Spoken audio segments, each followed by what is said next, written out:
আমাদের গোপালগঞ্জ বাংলাদেশের হয়ে উঠতে পারে নাই। আপনারা বাংলাদেশের হয়ে উঠুন। আওয়ামী লীগ পরিকল্পিতভাবে গোপালগঞ্জকে বাংলাদেশ থেকে বিচ্ছিন্ন করেছে, ভবিষ্যৎ প্রজন্মের ভবিষ্যৎকে সংকটে ফেলেছে।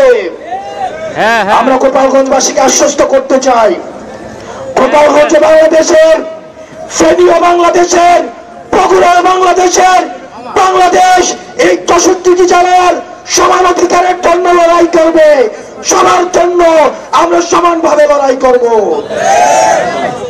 প্রিয় গোপালগঞ্জবাসী, আমরা আপনাদেরকে আহ্বান জানাবো, আপনাদেরকে আমরা জালিমের শাসন থেকে মুক্ত করেছি, আমরা ইনসাফের বাংলাদেশ করার জন্য আপনাদেরকে সাথে নিয়ে আমরা একসাথে দায় দরদ এবং ইনসাফের বাংলাদেশ গঠন করব। আমরা স্লোগান দিয়ে আমরা আমাদের বক্তব্য শেষ করছি।